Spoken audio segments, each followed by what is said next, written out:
Welcome to the Griefy Girls Book Club, where every month we dive into a griefy read.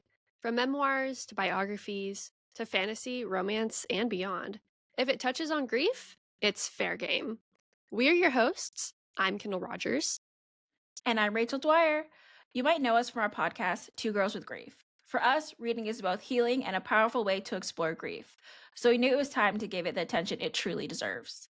Join us as we unpack our favorite moments, chat about upcoming reads, and even host interviews with guest authors. And you can bet we'll be yapping about our ever growing TBR piles too. So, whether you're here for the books, the banter, or a little bit of both, we're so glad to have you with us. Let's read, reflect, and grow in our grief together.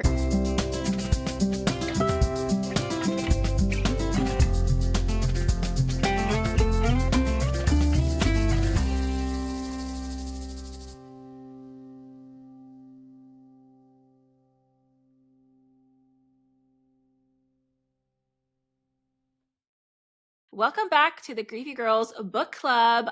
I'm so excited because it is officially my turn. So, yay, Kendall has a hardcover too. So, we're reading Divine Rivals by Rebecca Ross.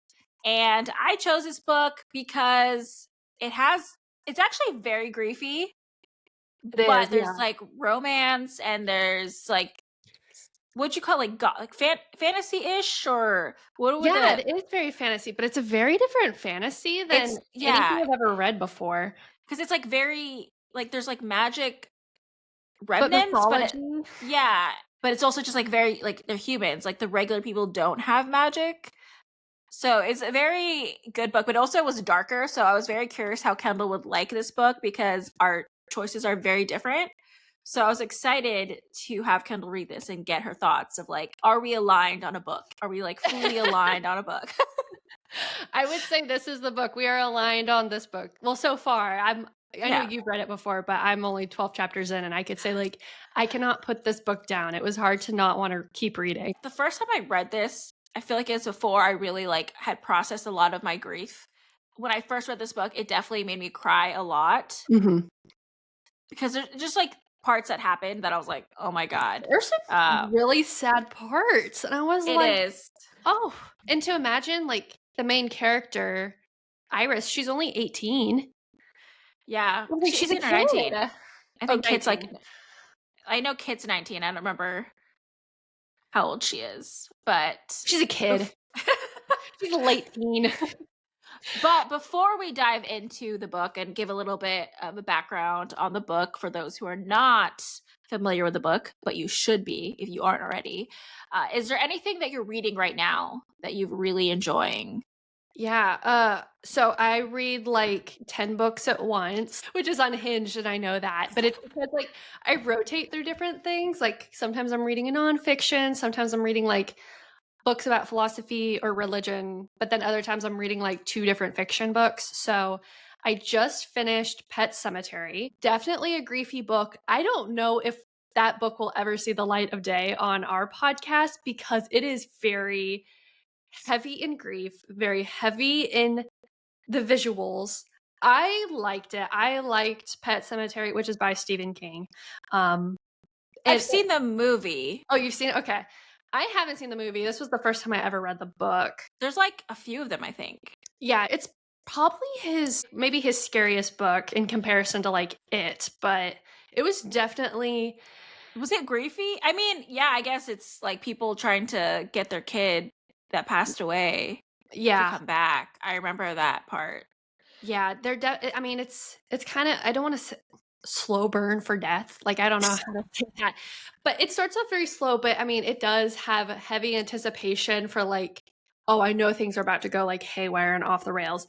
It was so good. I think, like, I love Stephen King's writing. It was one of those, like, I couldn't put down, but, like, at the end of it, I was like, "My heart is actually racing right now." Like, my heart feels like it's about to bust out of my chest because 'cause I'm, like, so absorbed in this world. But it raised like such an interesting question that I've never considered before. But it's something like I've definitely said of like, I wish I could have my dad back. And Yeah, that book really poses the questions, well, what if you could? Would you have them back if they weren't the same person? And like a evil version of yeah, themselves. Which, obviously when grievers say like, "Oh, I wish I can have them back," we're saying that like we wish we could have them back before death. Like we wish Yeah. we could have them as their whole person, like before the Yeah. illness, before the passing and everything. But this puts it in such a different context of like, what if you could just have like the The body back, yeah. but like their soul isn't there anymore? Would you still make that trade? Choice. Yeah, would you still I make that choice? Like, it's such an interesting question.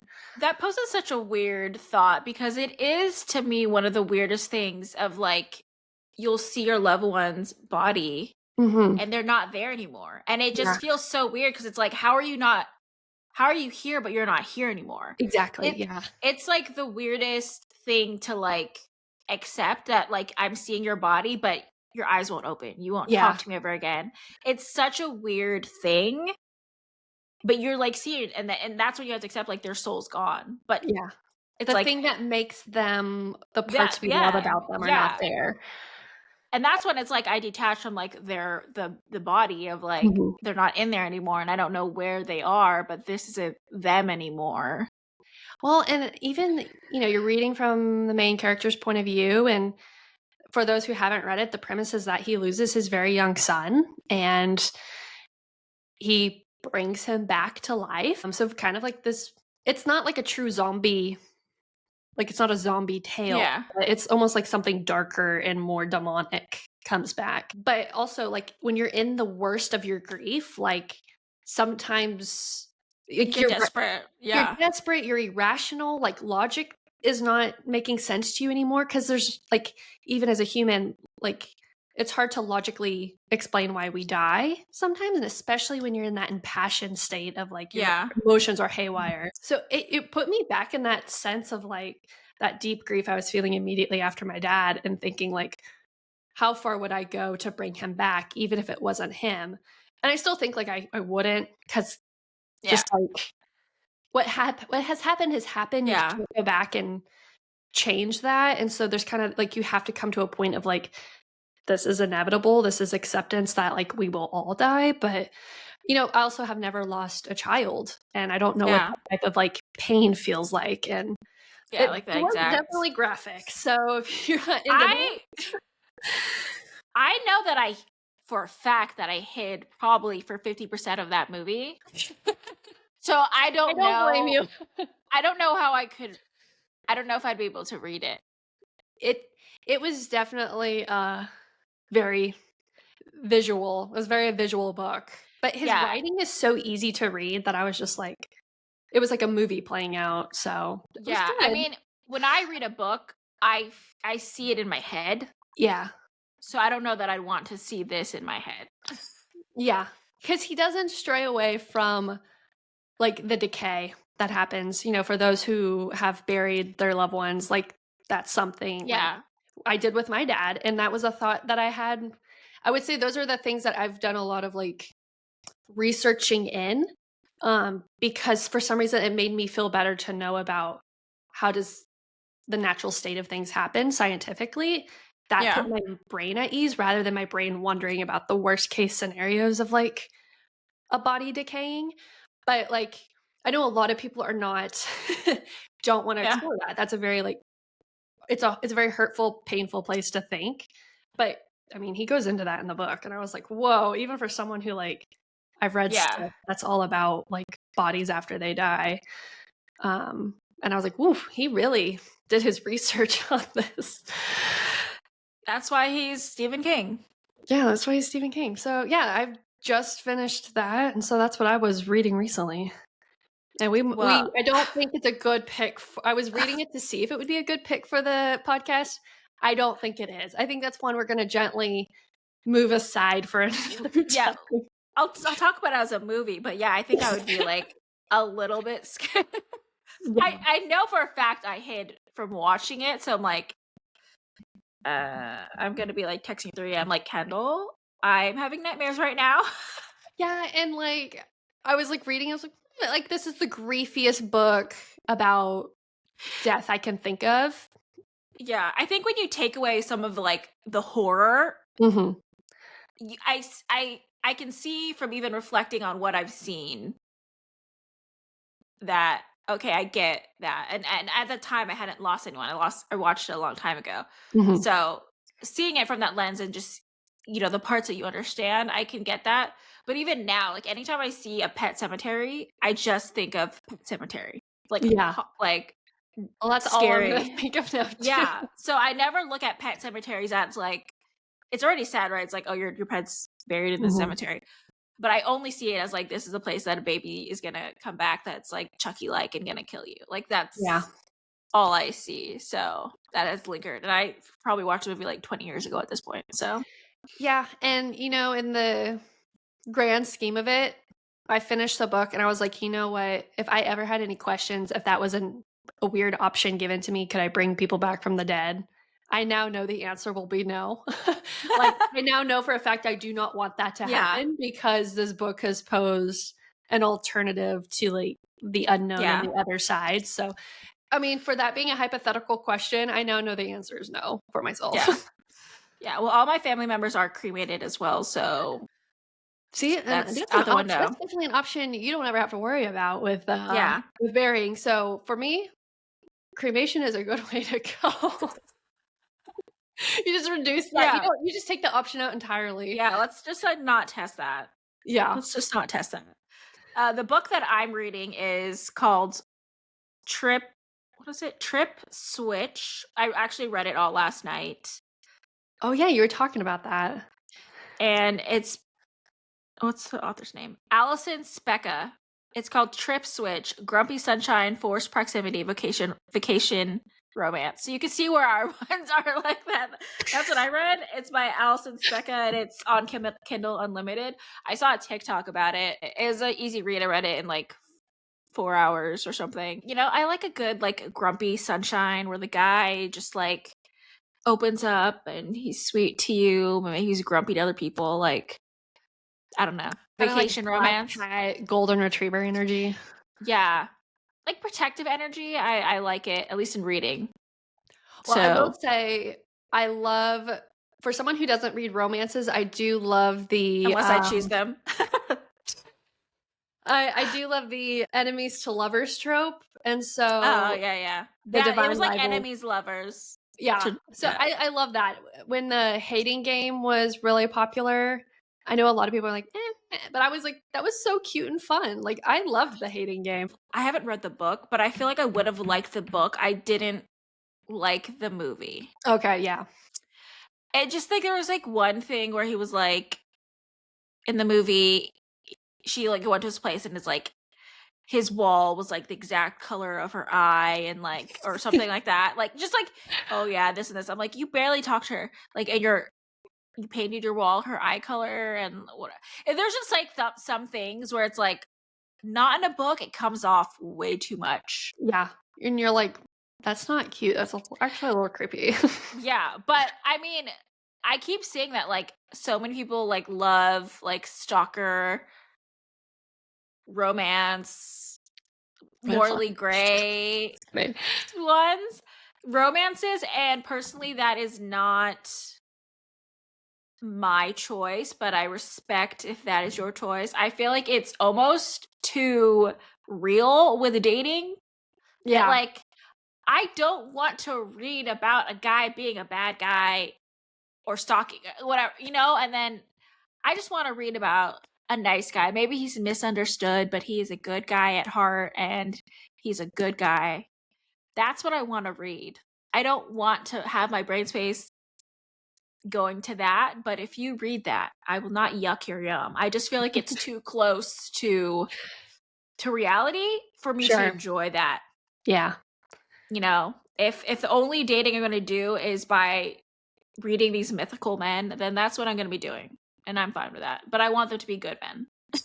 Well, and you talking about, like, the stalker obsessiveness, I controversial. My sister listening is gonna be like she already knows, we talk about this extensively all the time, that I am not a huge fan of Twilight. I've read the books, but I'm not a Oh, huge fan of Twilight because of Bella, and oh, Bella. Oh God. if you No. like Bella, good. You can like Bella. There's nothing wrong with Bella. No. I just There find is that something wrong with Bella. She it's the no, lack of she gave it agency. all.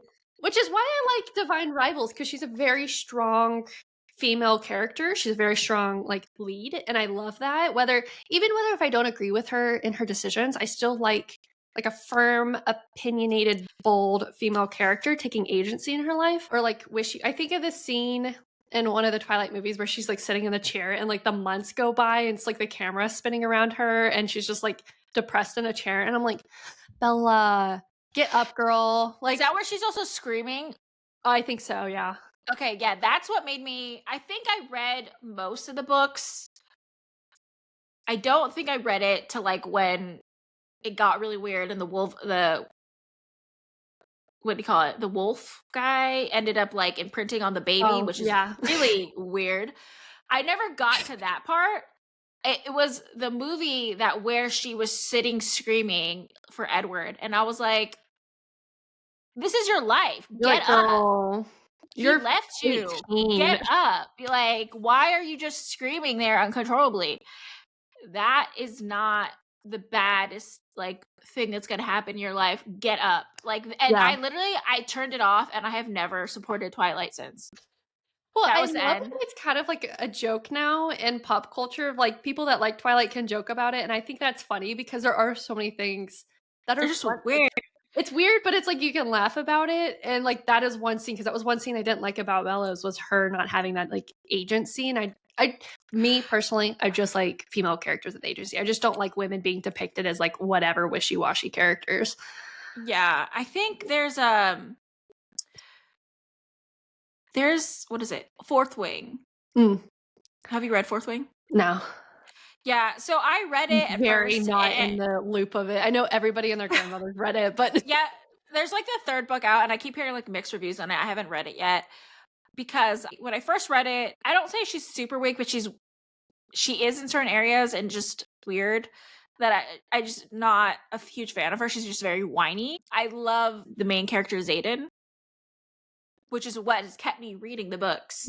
Okay, But yeah. I listened to the book on audio and I just really dislike the main character now from Mm. hearing it in a different way that it even like blocks out my love for Zayden that I haven't read the third book. Even, I like probably will, but I haven't read the whole series of the popular Sarah J. Maas book, but I read the Court of Thorns and Roses, which I will say, that was so easy. That was the easiest, like, 500 pages I ever read in my life because I was like, "This is just, like, butter." Like, it was so easy to oh read. yeah. But Oh my at least, god. like, even, like, some of the things that she did as a main character was cringy, but I was Yeah. still like, at least she's, like, firm about something. Like, she Yeah. kinda gave Hunger Games, Katniss energy, and I was like, Yeah. "Hey, even if I wouldn't make the same decision as her, like, at least she stands for something and, like, Yeah. that I can Like respect." she stood up for her family. I forgot the guy's name. I loved that guy. What is his name? The main I guy in don't that. remember, but yeah, I read it a while ago. He was my like yeah, that led me into like a bunch of more fantasy books as I loved Yeah, him. that's the gateway drug now. It is. I've read all of her series now, like that she I mean, has. they're very easy to read. Like, it is, like, such a slippery slope with them, like It is, but it definitely A Coat of Thorn Roses. I feel like it's the easiest read. Then the second one, the Throne of Glass series, she does a lot more like world building. It's more like slow Mm. burn situation. And then the other books, which I can't even remember the names, I've read them all. Crescent City. That has a ton of world building and so many characters. It's also very griefy, which Oh, interesting. yeah. Add it to And the list. yeah, so I know some people that want that kind of like instant smut that you get in the first series. It decreases in smut. Okay. Spice level goes down. Spice level That's so goes spicy. down and I feel like her writing improves Oh, interesting, okay. through the series and she's building out this world more. That's super intriguing to me. But if you just want hot man smut, I'll kill for you type of love, everyone has that, but it's a lot less. Mhm. The romances are very more slow burn in the other books. There's so many different kind of romances, like all the I forgot. Oh my god, I love those guys. There's like 3 main guys in Court of Thorn and Roses that all, when you read them, are like hot, badass guys. Yeah, and fairies. Yeah. When you say it like They literally are, they are fairies. they call them fae, which makes Oh, it sound fae, more yes, yes. manly, Yes. so Thank you. I haven't read them in a while, so I don't yeah. like, I don't even remember their names, but yeah, there was, like, I forgot. Oh the my god, golden I boy love prince of the first one, then there's, like, yeah. dark Oh, I bad remember his name, boy, Tamlin. Tamlin, yeah. Right, it's like Rysand, it's it's like Rysand, but that's not how he says it. It's like Yeah, he gives me, Ryzen or something. like, Hades energy, if that makes sense, like, Yeah, Lord of the Underworld type dark bad yeah. boy-ness. I definitely loved him. He was my number 1. Yeah, I really should have, like, read the rest of them. My sister's like, "You would really like them," because she's like, it talks about all the different sisters' perspectives, and she's like, "I think there's one sister you will really like a lot." And she's like, Is it "Then the there's one grumpy sister one? you're not gonna like." Oh, I was like, is it the nice one or the grumpy one? I'm There's not one sh that I don't remember. I remember her going on, like, a 2-hour spiel about it with me, and I should have paid more attention and taken notes because, and I will say very easy, the easiest 500 pages I ever read in my life. I think I read those in 2 days, and I was like, "Where'd the yeah. pages go?" Yeah, it is a very easy read, but yeah, it definitely gets more complex where you really have to pay attention and not just like, I love you. I love Yeah. this man. I love it. "First man I ever Uh, met. I love you." yeah. So it definitely changes, but yeah, there's so many different things to read. Is there anything that's coming out that you're excited to read? Like any new upcoming books? Yes, there has been quite a lot, and I should have made a list because are they on my Goodreads maybe or my Fable? Um, I'm currently reading right now The Guest by Emma Cline, and that's been super interesting to read. Let's see. I feel like there's so many books and not enough life to read them all. Yeah, they're Emily Henry and Abby Jimenez are both coming out with books in April. I feel like That's I don't know exciting. I don't know if they mean to always come out at the same time because I I wonder if feel it's just like like a good release schedule. they both also released like a funny story and fun for the summer or something Mm, whatever. I think they released them at the same time too. And I don't know if that's on purpose or what, or does like one of them mad that they do that because I feel like won't that hurt you from being number 1 bestseller? Like, I don't know. yeah, that's interesting. I wonder if it's because it's like before summer and the Yeah, I don't like know. beach read type books get I really don't know, big. but I do really like those authors, so I'm excited. And it seems like, at least from a quote on Emma Henry's next one, it also might involve grief because there's something about like love is never lost, OT.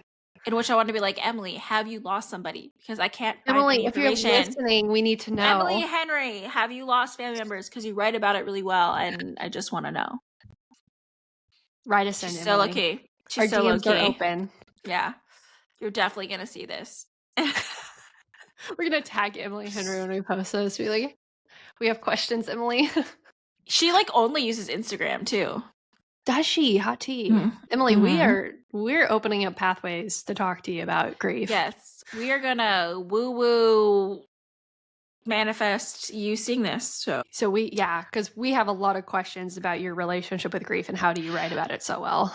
yeah, it was nice having Taylor Hahn on because we could actually ask those questions. Yeah. And I think it added so much more context. I mean, not Yeah. everybody can, like, go into the mind of an author and understand why they wrote Yeah. about what they wrote about, but man, I just think how lucky we were to even talk to her, and she was so open to talk about her grief journey, and Yeah. then you're like, I think I finished up the last few chapters before we recorded our last episode about it, and I was like, "Wow, it just adds a whole different Yeah. frame of mind around the story," I guess, like, I don't know. I just found that so interesting about her grief journey also being so different than like my grief journey, so different than your grief journey. Yeah. And then we got to see about it in like the book. Yeah, and how it played out in her mind Mhm. to write Yeah. it. That's always interesting. It was a So, lot of fun. So we would love to do the same thing with you, Emily Henry, yes. if you listen. We would love to talk to you. She like barely does anything. So I'm like, Emily, please just come out. Please. I don't think people ask you typically about grief, so I feel like that's a different angle that you might want to talk about. But next, like Rebecca Ross, if you're yes, Rebecca Ross, I had to make sure. Yeah. If you're listening, also we have questions, like would love to know more about this type of grief because this grief, obviously you can relate to it a lot more, being that this is more started off like sibling loss-ish and then like broached into parent loss. And I was like, wow, we were just from every left and right angle, you're just Yeah. being hit. Well, it's like sibling missing law. Like we don't know Yeah. yet. Which TBD.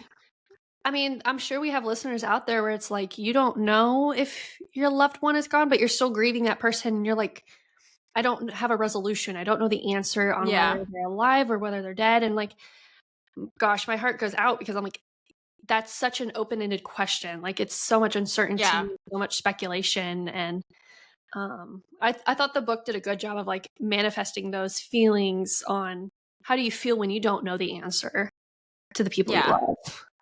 Yeah. And this book gave me all the feels. It really did. It really awoke in me. Came out hitting strong. Yeah. And we're only 12 chapters in. Yeah, we're doing 1 through 12. So for those that are not familiar with The Divine Rivals, it's by Rebecca Ross. So the synopsis is, after centuries of sleep, the gods are warring again. But 18-year-old Iris, oh, she is 18, Iris Winnow just wants to hold her family together. Her mother is suffering from addiction and her brother's missing from the front lines. Her best bet is to win the columnist promotion at the Oath Gazette. To combat her worries, Iris writes letters to her brother and slips them beneath her wardrobe door, where they vanish into the hands of Roman Kit, her cold and handsome rival at the paper. When he anonymously writes Iris back, the two of them forge a connection that will follow Iris all the way to the front lines of battle for her brother, the fate of mankind, and love. So, in honor of the book, I didn't even realize I had this until I was like, I need something to drink as we record. And so, thanks to August Tea, I have this dark iris tea. So, shout out to Iris, our character.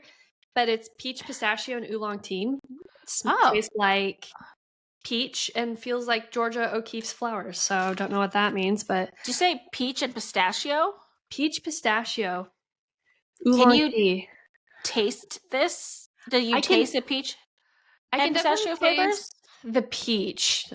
Like if the past I don't know if I taste like a lot of the pistachio, but I taste the oolong. The oolong definitely has like a prominent taste, which I do like. It tastes very good. It's like a very kind of like springy tea. And I was like, oh, dark iris. And we're reading a dark book about a character named Iris. Very kismet. Yeah, that's what I thought. And so I was like, well, this is the tea I'll be drinking while we record this.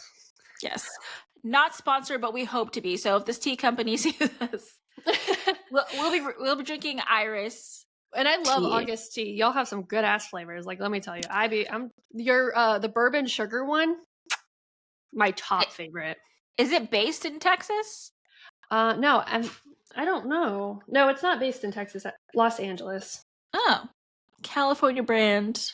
Very, very good. I like them a lot. I drink. I've never seen it before. So it's a loose leaf as well. Oh, fancier. It's fancy, yeah. I do like a good loose leaf tea. I actually dated a guy that had a loose leaf tea company for a little bit. Really? A long time ago. Shout out to your tea company. I'm not going to mention you because we haven't talked in a long time. So it'd be awkward. But if you want to sponsor us, we are open. We are tea girls, so yeah. Tea and coffee girls. We don't discriminate here at the Creepy Girls Book Club. And we can't always taste all the flavors in either, so it's fine. Yeah. We don't always, but if we like the way it sounds, we will drink it. I will say, on a side note tangent, which so far this whole episode has been a side note tangent, I'm almost done with the coffee I got when I visited you in San Francisco from your favorite coffee shop. Oh, yeah. And I'm kind of a little devastated because I'm like down to the last, like I only have a couple cups left. And I give it to people when they come over and I'm like, let me make you some coffee. It really does have like notes of like rose and like strawberry because people are like, this is really good coffee. And I'm like, yeah, this is like a local brand in San Francisco. And like, you really do taste like these fruit flavors in it. And I was like, "This is probably, like, my most prized coffee, and I don't wanna almost use it all because 'cause I'm like, I need it for a special day now. Like, I have to let this prolong." I don't remember which one you got. Was it like the Richmond or the Sunset? It was in a pink bag, and it had, like, I don't notes even of remember. strawberry in it, notes of rose, which if you're listening, you're probably like, "Why would I want that in my coffee?" It tastes so good, and you don't need, like, a whole lot of, like, sugar, you just need, like, a little bit of cream, a little dab of syrup. Divine, so good. Like, the coffee itself is just really good. Huh. I'm trying to think of which one that is. I think there's a little koala on it. Oh yeah, they grounded it for you, right? Is what they did. Yes, they did, yeah. Yeah, yeah. I do the beans, but I get their Richmond blend. I don't remember if that's what you got though. Yeah, when you go back, check. If it's in a pink bag, Yeah, it was the right one. I feel like they're all pink though, but I don't know. We'll Uh-huh. see. But Lots of anyway, the strawberry flavor in it. San Francisco is a very coffee though forward place, I'd I say. definitely got the vibe when I was there, and I was like, "Good for them." Love that for So y'all. we love the $8 cups of coffee. So Yeah, about to be like 16 cups of coffee or $16 per coffee cup now. Thank you, to our country for that. yes, yeah, that's why I make my coffee at home for the most part because then I'm like, I just paid $8 for this, and that just feels like that should be a sandwich or something. Yeah, but you know what? It's our joy, so It is what it is. Yeah. Well, anyway, back to this book. Now that we have talked about everything else we possibly could have. Also, we talked like an hour or two before we even started yeah, we recording. did. So I don't know. Like we could. I mean, the first time me and Kendall ever talked, I think we talked for like 5 hours. Yeah. Where we talk like one on one, not in our support group. So I mean, I feel like we could just talk if we needed to talk. Um, Jameson's like, dude, I took you to the park. You're good. Chill. Yeah, we'll know when our time is up when you start seeing a paw enter the frame, Yeah. starts knocking the mic over. When it slaps me. No, he went to the park. He's fine. I feel like even like the prologue, it draws you in. It starts with like she's at the train station Yeah, and very her atmospheric. yeah, and her brother's like about to go to war and he has to go because the gods called to him or whatever. Enva. And Yeah, like he this is has to not go like to the Greek call. mythology, I think this is like its own magic system, right? Like, this is its Yeah. own world, it's not based on anything. It's I completely wasn't sure. I unique. was gonna ask you if you thought it was. I didn't check, so I think it's its own thing. It didn't recall anything because at first they only mention, like, gods, and so then I was like, yeah. "Oh," my mind immediately went to, like, Greek mythology. Yeah. Um, but then after you're reading, you learn more about the world they live in, and I'm thinking it's completely Its a own thing. unique novel Yeah. concept. But yeah, it definitely you felt from that scene just the connection, the closeness of Iris and her brother. And when he like gave her his coat and then there was a note inside his pocket, I was just like from the get-go, this is the prologue, it got me. I was like, wow, this pulled me in. And then chapter 1 starts 5 months later and you find out she had to drop out of school because her mom basically since her brother I think went missing in war, she had to like get a job because her mom just like started drinking and spending all their money and you just see like I don't know if they might have not they might not intro in the first chapter but it's like you just see that like she had to do all this stuff to take care of her family Mhm. and so you already know like she's like a stronger character and they kind of intro the gods a little bit about like why did her brother have to go and all the stuff so you kind of get the intro of like there's these gods at play but you don't really know what it is and they introduce Kit. Do you remember how they introduced Kit? Um, I think he snags the first assignment off the board. Yeah, I'm trying to think if that was in the first chapter, if that's what they mentioned that like she overheard him basically saying like she wasn't competition. And I don't know if that was the first chapter or not, where N she's like, I oh, I don't think so, but I think she does recall it, like, it had happened yeah, prior to the first chapter, but, like, she's like, "Oh, I remember him saying this about me, and this is why I have this, like, riff with him, and this is why yeah, we're dueling because he thinks I'm less than him." yeah. And they're both going for the same position.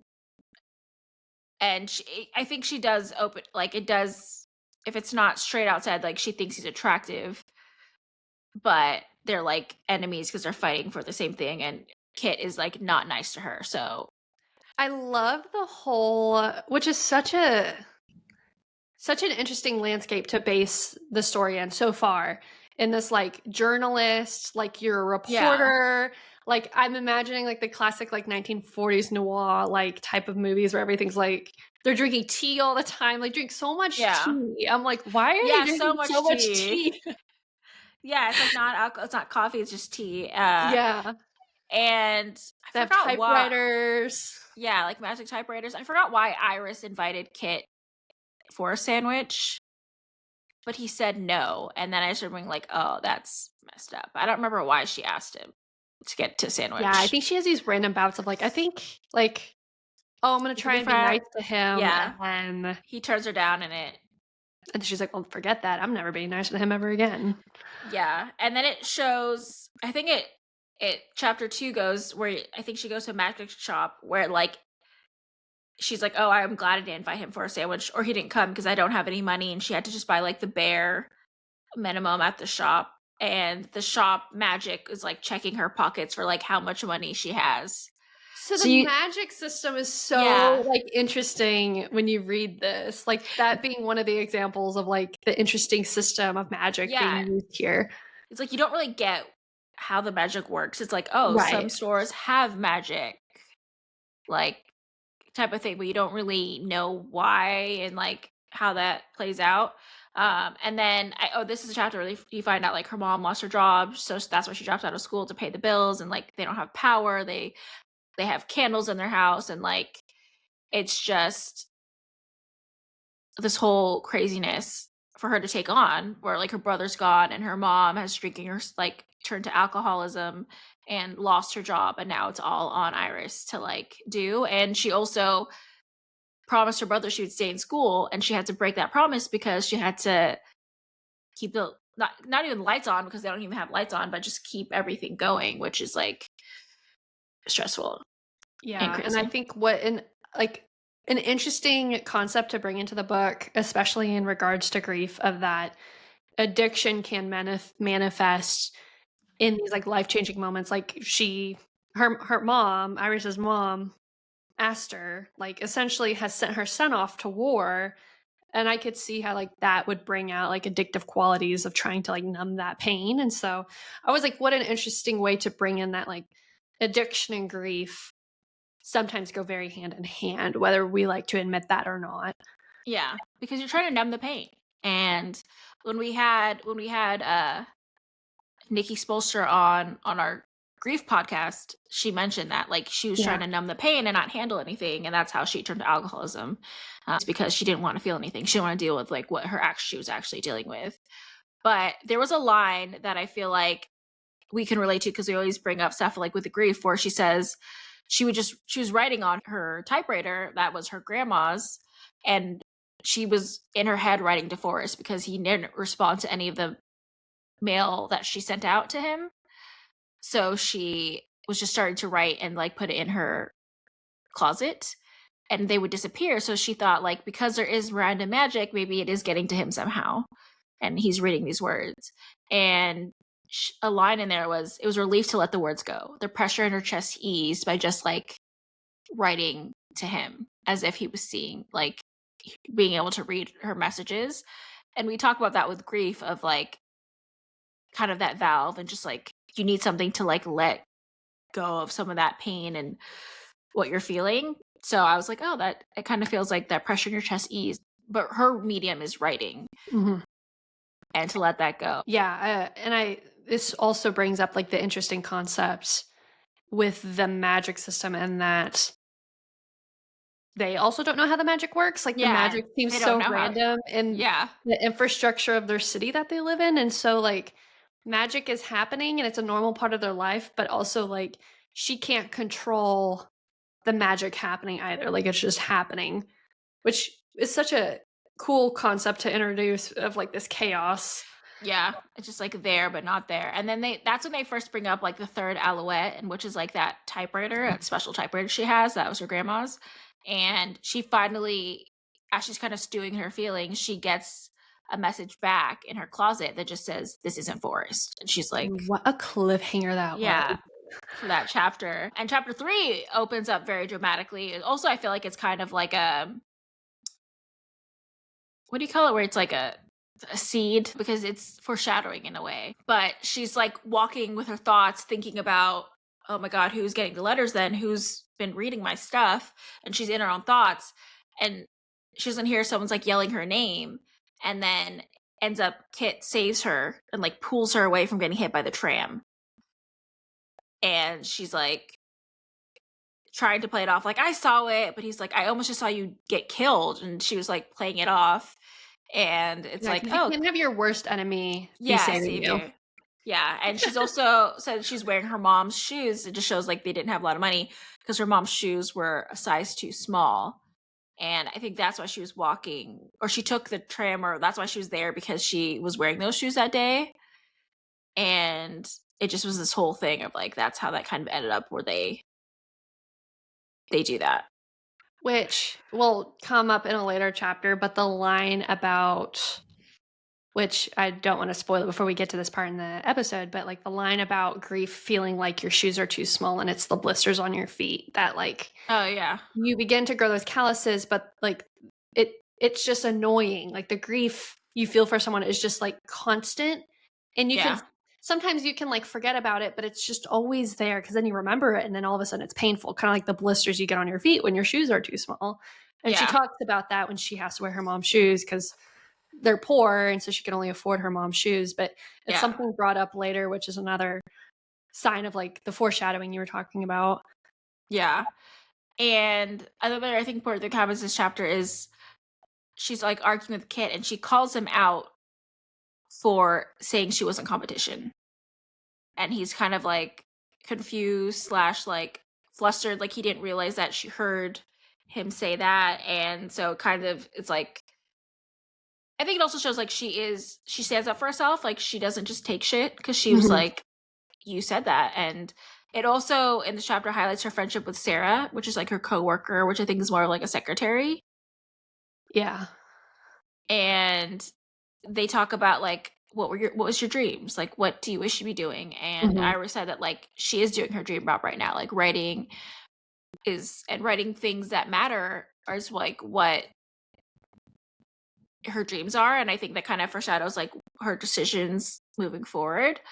But it is like interesting in this like kind of hopeless feeling world, like she's thinking about her dreams, which I think is like feels like with grief, right? Like sometimes you're like, this feels hopeless, but like, should I even care about my dreams right now? And I Yeah. think we should, which is I think kind of where we are, where it's like we're thinking about our dreams now after coming out of this whole doom gloom, which is still always kind of there, but you're kind of working your way out of it a little bit. So it's definitely relatable.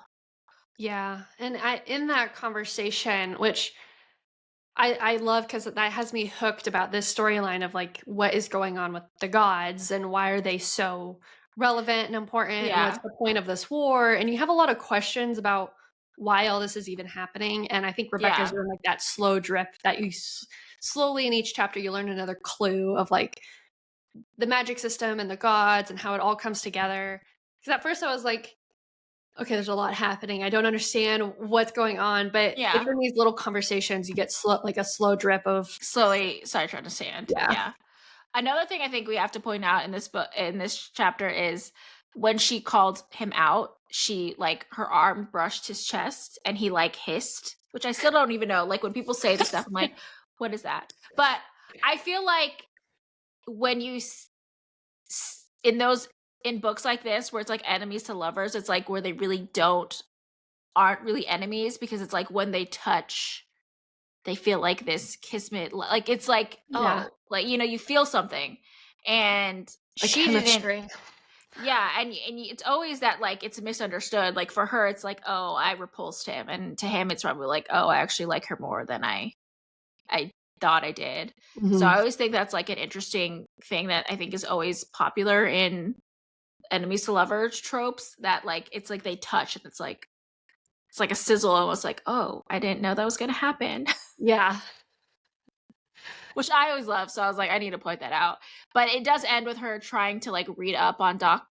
I don't know how to pronounce it. Dakra, Dacre? Dacre, and Enva, and then like all the books are gone. Like there's like I think it was like none. There's nothing on it, and she couldn't find anything on there, which just shows like it's a weird thing where it's I feel like kind of relevant to coming today of like things are starting to get like censoring and all this stuff. It's just a weird And her time. boss at the reporter, the Gazette that she works at is like, "We're Oh not yeah, talking about the war, we're not reporting about the war, like, yeah. the They war isn't happening, forget it's even very going on." very limited to what she can report on. So it Yeah. is She's like, "But my it brother's in the war, like, yeah. clearly some shit is going down." Yeah. So it feels like very relevant to today's times. But so then going open to chapter 4, her mom is drunk on the sofa, which just shows like their dynamic of like she's having this hard time at work, but her mom, she still has to take care of her mom and do all that stuff. And that's when I think she's like overwhelming. So she writes back to Kit, but she doesn't know it's Kit. Yeah, She that's when writes we back to this find out person. that Yeah. he's been receiving the other end of the letters, Oh and we're yeah. like, "Ah!"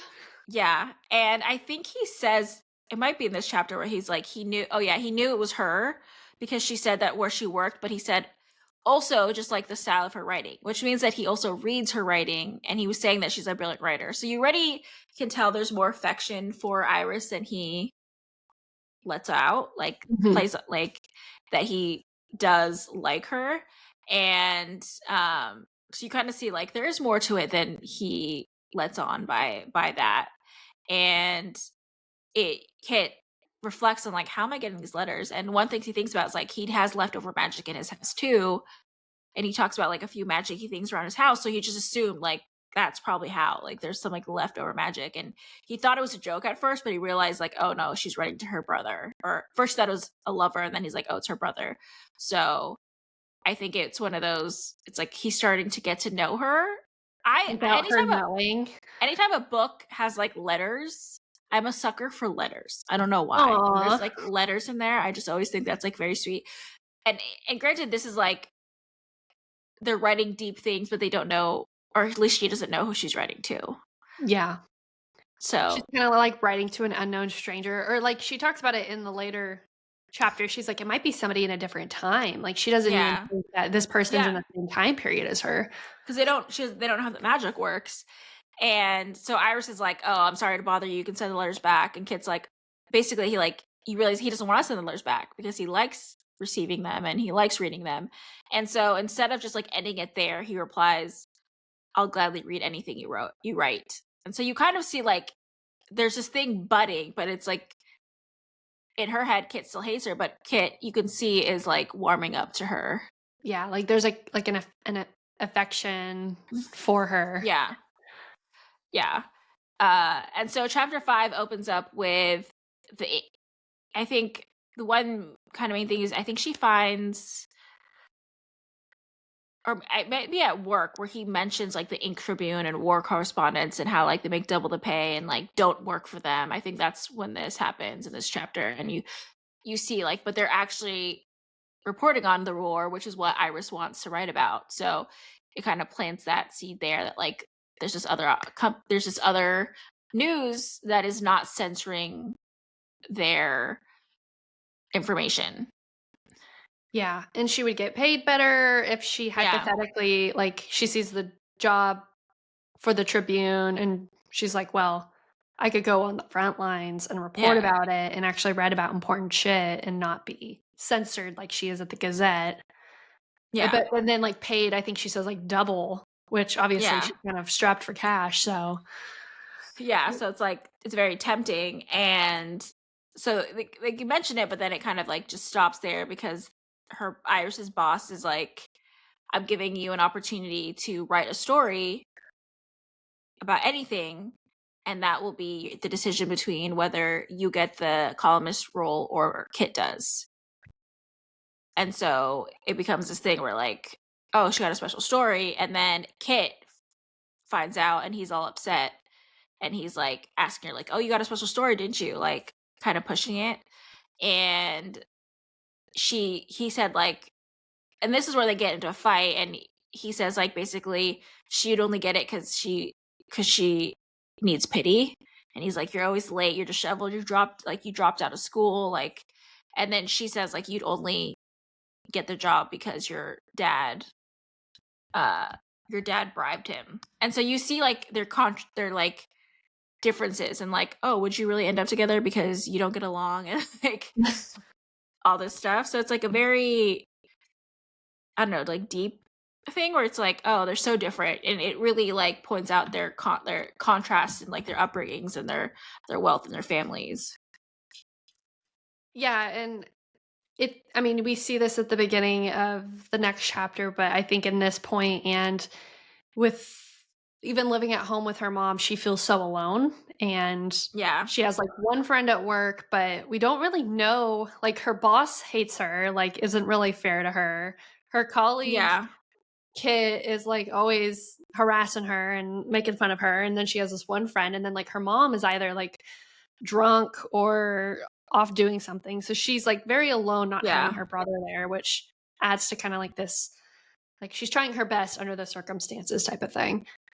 Yeah, and it's like, that's why she is "disheveled," quote, unquote, Mhm. and, which it's a weird opening until chapter 6 where her mom has made dinner, and she's, like, a roast, and she's feeling like her mom, and she's seeing, like, oh, her mom's trying to be her mom, like, she cleaned up and all this stuff, and but she can tell her mom's still drunk, which is like, okay, she's trying to put on, like, turn this new leaf, but she's still obviously very drunk. So it's like mixed feelings of like, oh, Mhm. I have my mom, but she's trying, but is she trying because she's still drunk? And alcoholism is obviously something that you just can't, like, turn off.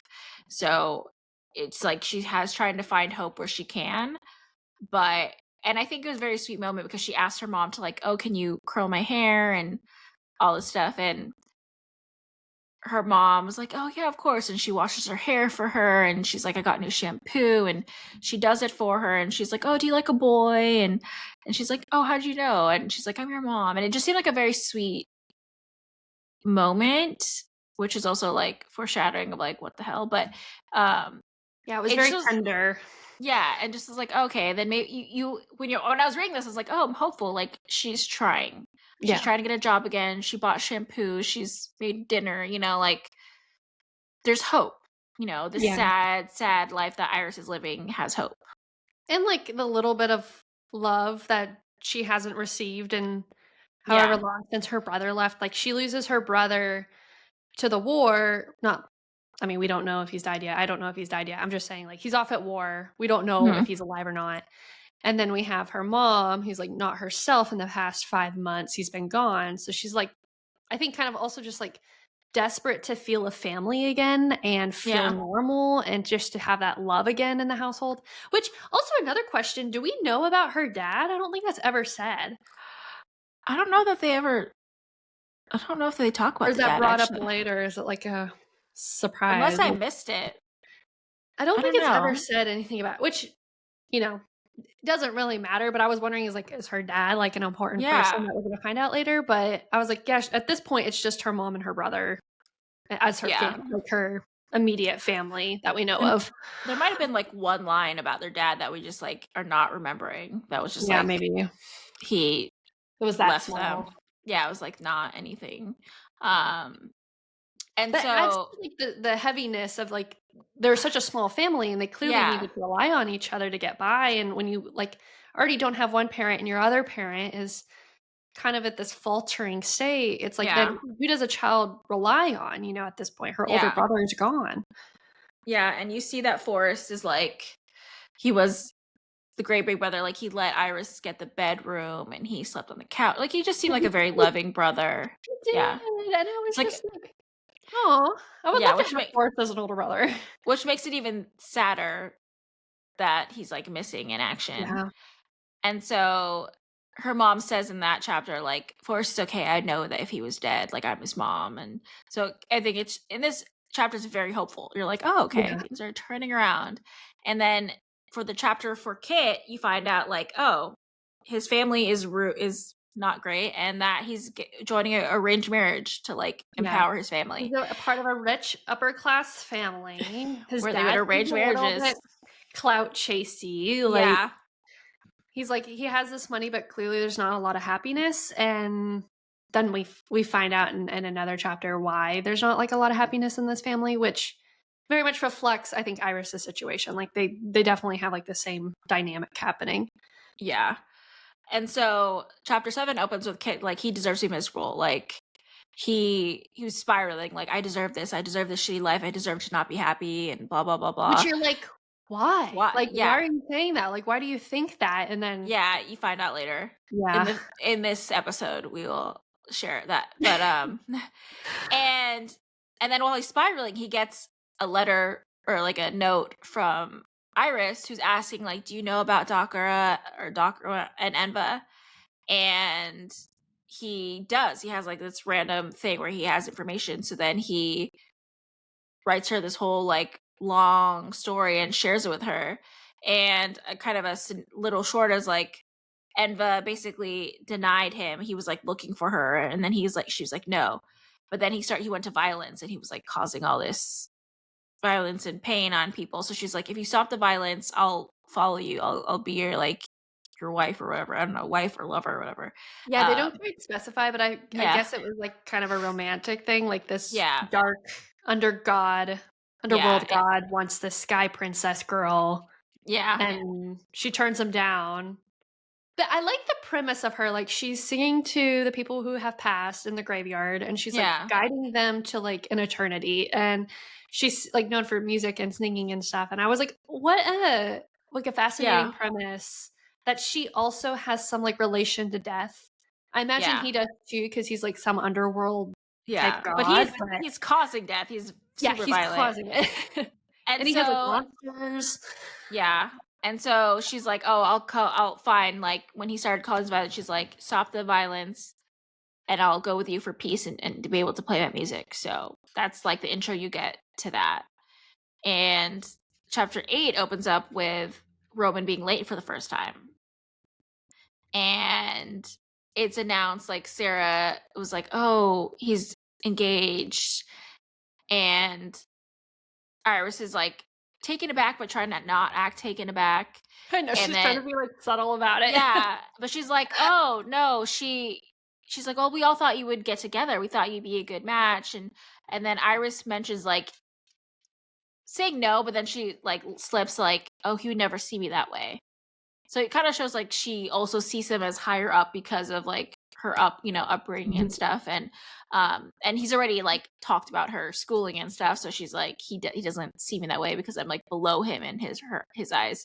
Yeah. And but Sarah starts to say like, "Oh no, we like there was a time that," and like you don't ever get to hear like what she was going to say, whatever reason that she thought Kit liked her, like liked Iris, um, because Kit walks in, and then you're like, oh, okay. And he obviously like he's a little frazzled, like he's still well dressed, but like she sees like he's drinking so much tea, he's like he can't write, he's just sitting in front of his typewriter, and so Iris goes over to like congratulate him, and you could tell like she does like him. Obviously, that's why she went over to do that, and she offers to buy him a sandwich and help him with his article. And she's like, why am I doing this? When they get the sandwiches, Kit does apologize to her for his prejudice about like the school stuff, and then that he said that she was a good writer. Yeah, and it's I think the first time that we see them both acknowledging, not through letters, them putting their guards down and, like, being vulnerable with each other and empathizing with each other, and I don't know, it was a very, like,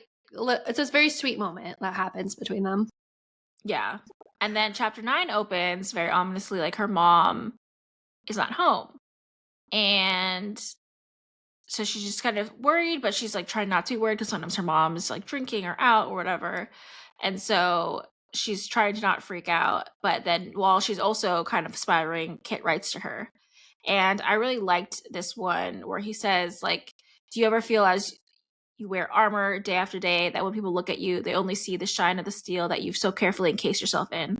They see what they want in you, the warped reflection of their own face or a piece of the sky or a shadow or cast between buildings. They see all the times you made mistakes, all the times you failed, and all the times you've hurt them or disappointed them as if that's all you'll ever be in their eyes. And I feel like it related so much to maybe not like the failure and the hurt stuff, but the first part of like, do you feel like people only see you in that armor and they only see like what they want to see? And I remember reading that like, oh, I do feel like I would just wear so much armor of like what I was actually feeling. And I related so much to like his message. I think when I read that first, I think I like teared up because I like it was so relatable at the time that I was like, oh my gosh, this is real. Yeah, and we see that, like, through Iris's perception, she sees him as, like, cold and Mhm. steady and strong, and then we learn through the letters that he doesn't even see himself that way. He sees, like, himself. He, like, clearly does he there's a Yeah. visible part of him not liking himself and that he feels like he has to project this strength that he doesn't even feel Yeah. like he has underneath. Yeah. So chapter 10 opens with a doozy, and her mom still wasn't home, and she immediately gets assigned like an obituary and about or like was a missing person. And it sounded like her mom. And it basically said this person got hit by a train and was not wearing shoes. And she immediately thought it was her mom, and she left without her coat and just like ran to go there. And we find out in the chapter that it was her mom, which was such a Yeah. little feeling of like, oh my God, another person's gone. Like, it's not something you need. And like, it just is such a dark moment. I was like, why do you have to kill her mom? Yeah, and man, finding it out this way and Yeah. yeah, like, I'm sure there's so many people that find out their loved one is gone this way, and, like, I can't imagine getting that news in such a surprising way. Like, in our Yeah. cases, we knew Yeah. our people were passing and, like, we were a part of that. Like, we got the phone call or, like, we were part of like, we knew, but Hmm. I was like, "Can you imagine, like, this is how you find out? You just find out in a happenstance letter because you happen to work at the Gazette and you have to go identify potentially your mom, and then it is your mom, and, like, the chapter ends with, like, her Yeah. blacking out and being, like, Yeah. falling into the depths of dark or something like that, and I was like, yeah, if you found out that way and then you like, your worst fear comes true, like, Yeah. you and I have talked about that with grief being, like, It is your you have so worst much fear. hope. Yeah. Yeah, and then your worst fear actually does happen, and your mind just goes into, like, this Com- spiral, like, you're just completely not numbing yourself feeling. anymore. Yeah. Yeah. And I definitely felt that with like her coming back to an empty apartment. And so chapter 11 opens when she went to her apartment. It's empty, her mom's stuff's everywhere, and she passed out. And at 11 a.m. the next day, she's banging on the door, and it's Kit.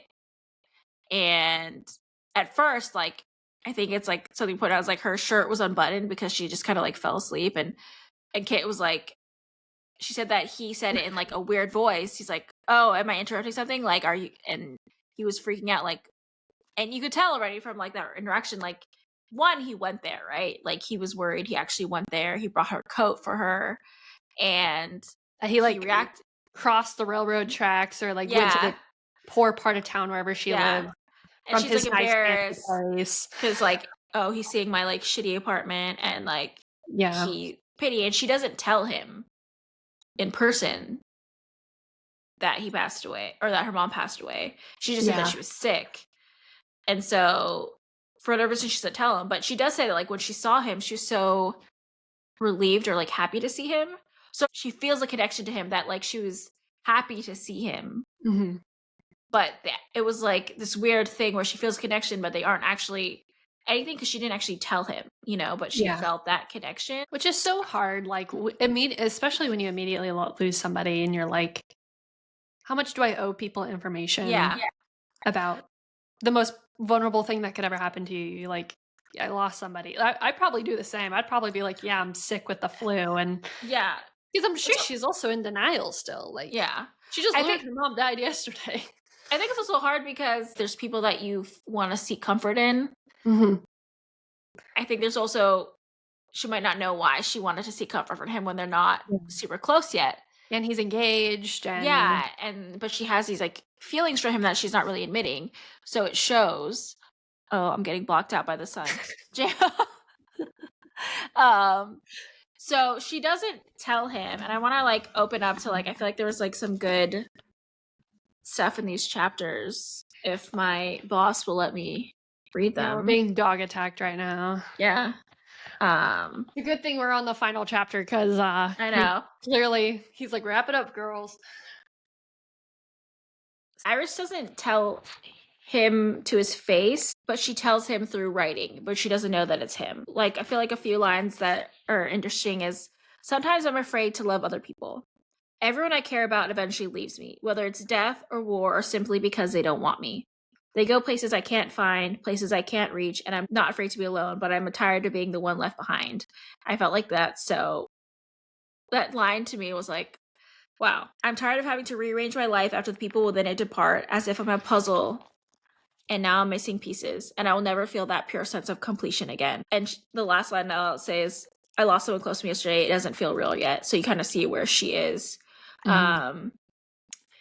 And that's such a good way to put it, that like there's pieces of you missing and you just never feel complete Yeah. when people pass away. And I feel like that's such a good just depiction of grief, is like you lose somebody and then you feel like empty, like you're not whole anymore. Yeah. And even though it seemed like the relationship with her mom was obviously complex and difficult, that there was Yeah. still like so much love for her mom and like so much Yeah. hope that, if her brother just comes back, she'll get over the addiction with alcohol. Like, Yeah. because they'll be all happy again. They'll all be Yeah. together again. And that was the problem. Yeah. And, this is her only support left in her life. And she just lost her. And, with that comes like anger that she was drunk, probably. Like, we Mhm. can assume that that's how she got ran over. And then, like, it's just such a heavy thing to digest and work through, especially as Yeah. like she's only 18, she's a kid. Like, that's such Yeah. complex Oh my pure god. gold. Like, I can't imagine being like a kid and now like learning that you're in charge of everything in your life. Like, I was thinking when Yeah. she got back to the apartment, I was like, well, now she's inherited this apartment. How is she going to pay for it if she can't even Yeah. pay for like food for her mom? Yeah. So, yeah, it's just like that feeling of like what are you going to do when no one is around? Yeah. And Kit this is where Kit shares that he lost his sister and he blames himself, which is really an accident, and then you understand why Kit is like, I deserve this, because he blames himself for his death and all this stuff. And so it's like a very close moment for them, but they're at this point it's a stranger to Iris, but Kit knows who she is, and that's where he finds out that her mom passed away. So he finds out, but just not directly. But a line that he says in there that I feel like brings up an interesting part of grief, where he says that a month after he lost his sister, he had a dream where the goddess came to him and said, I can take away the pain of your loss. I'll cut the shape of your grief, but I also have to cull the memories of your sister. It'll be as if Dell has never been born, as if her life had never twined with yours for 7 years. Would you choose that to ease your suffering, to be able to draw a full breath again, to live a carefree life once more? Goosebumps. Yeah, and it's one of those things where it's like, I feel like every griever has contemplated that or Yeah, something it's of a that, thought. right? It's a real thought. Because you're trying to make sense of it, you're trying to find peace, you're trying to do something, and Yeah. you can't in these situations. It's so hard. But at the end of And the day, it's sometimes like, you have that thought, like, yeah, I wouldn't be hurting this much if this person didn't exist in my life. yeah, And it's it, it's a hard thing to even say out loud, yeah. but it's in your darkest, hardest moments when you're, like, in this immense pain, you're like, "If I didn't love this person so much, this wouldn't be as hard." Yeah, it wouldn't be hard, and it's it's one of those things where I read, I would always choose to have my sister in my life, Yeah, me too. and Like, the pain is worth their yeah, existence. if you love somebody that much, it will always hurt. No matter the relationship, it's like if you love someone, it'll always hurt. There might be more complicated versions of that depending on Yeah. your relationship to them, but you'll always miss them and it'll always hurt. And I think that's just like a hard part of life and grief. Is like, but I definitely relate to that line too, where she's like, I'm scared to love people. And I was like, it is I think that makes it a little harder sometimes to like open yourself up to new people when Yeah. you've lost so much. And I feel like it's been just like this year and a half that I'm like opening myself up to making new friends and all this stuff. And like, that's how we met and all the different things. But it it's hard. And even with dating, I don't feel like I was fully, like, letting people in that way. So I do think that's very relatable where it's like, it's hard to love new people sometimes when you've lost so many people. Yeah, and I imagine it's a thought I have. I wonder if it's a thought you have, and if other grievers share it, of like you make a new friend or you become closer with somebody in your life, and then a thought, it's a deceptive thought. It's not a real, it's like one of those intrusive thoughts of like, there's a percentage I could lose this person and feel the same amount of pain again. And prior to losing my dad, that wasn't a thought I had with people Mhm. coming in and out of my life. But now it's a calculated risk that my brain is processing at times of like, is the relationship I'm building with this person worth the potential of losing them, and knowing that you might have to go through this whole grief process over again with somebody new. And I mean, you also kind of weigh, you're like, man, maybe this person really isn't like meant for my life and it's okay. Yeah. Like they're not a part of it. But then there's other people you're like, no, it's worth going through all of it again to have these people close. And like it is this weird mental mountain you have to get over to open yourself back up, because Yeah. especially as I know in my own experience, after my dad passed, like I closed it down. Like Yeah. my circle got smaller because I was like, only the people I'm willing to like grieve all over again for, I'm gonna just keep in my life. Yeah. And I don't know if everybody has that thought, but it's certainly one that I had. Yeah, and I think I see it more now as, like, I'm so happy when there's people that I meet now that I feel like are more aligned with who I am and what I Mhm, value, and that I feel like there's people that you meet that, like, you have a connection, whether mhm. it's romantic or platonic. I feel like you can have friends that, like, you just feel like you have a connection and you really get along, and I have some friends that, like, I feel like we do have that connection, but at the same time you validate friendship so differently because there's some people that I've had that, like, friendship connection where I feel like we really get each other, but they're not like a friend that shows up all the time. You know, they're Yeah, not a friend that does that, and it's like sometimes you have to let those go even if you have that connection, right? Because it's like it's just you evaluate now, you're like, well, you need the friends that show up because you will show up and you need the friends that will also show up. So I evaluate that too. But whenever I meet someone that I feel like you really connect with, I feel like now I see like it's a beautiful thing. And I hope that you meet more people. And honestly, just meeting a lot of grief people I, you just connect in such a heart forward way yeah, that it's like we talk to people and I'm like, oh my God, I feel like we're friends. yeah, You know, because you share so much and it's like your deepest thoughts. So I feel like it connects people really quickly, and some people it's like maybe that was just a fleeting moment. Some people it's like you stay friends, and I think it's been a great connecting piece. So I see it now as like a positive of like some people they might only be a friend for a little bit or might be just like we have moments in our life where we reconnect and it's good. I'm not going to put that effort in anymore, but I appreciate the moments that we do reconnect throughout life. But yeah, it's an interesting thing, and it does make it hard because sometimes you just want to close off and like not care about anybody. yeah. And it's the easier route Yeah. for sure for Sadder grievers. route. Yeah, it's a sadder route. It's an easy route to just keep your life so like devoid of happiness because of the potential you might lose it. And then, in this podcast and the other Two Girls with Grief podcast, the conversations that we've had surrounding joy and kind of like the implication that seeking the joy is still worth like the potential of the pain of losing it, and that Yeah. the only way you're going to get through this pain is trying to find the things to be happy about, to still find the things that are beautiful in life and still have a life worth living despite the pain you're living through.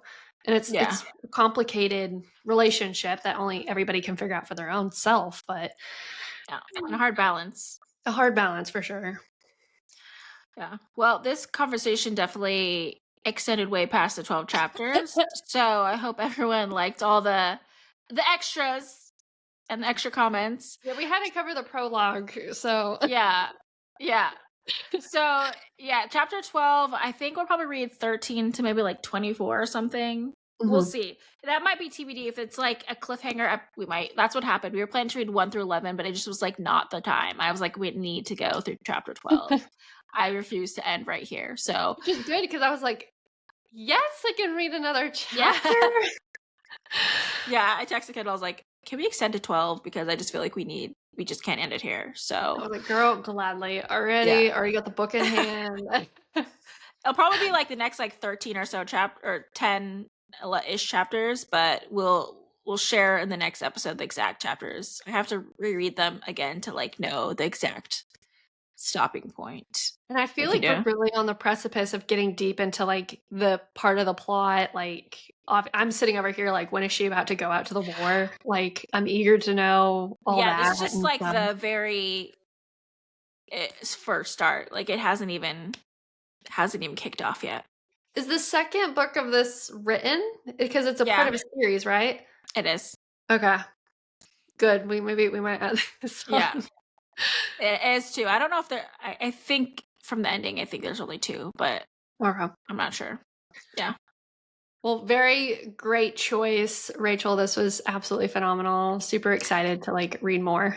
Finally got a book that also aligns with Kendall's taste, so that's an extra win for me. 2 points for And Gryffindor. and and I will say I've liked all the books you've chosen. You've chosen really good books. They're good brain breaks from, like, the really heavy Yeah, Stephen she's King type reading books about I'm reading. Pet Cemetery, so obviously you know where Kendall's brain goes.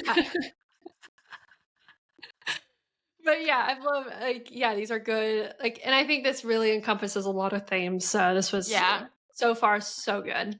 it's a pretty yeah, it does a lot, but it also has a really heavy griefy stuff and like darkness. I was like, I think Kendall might like this one.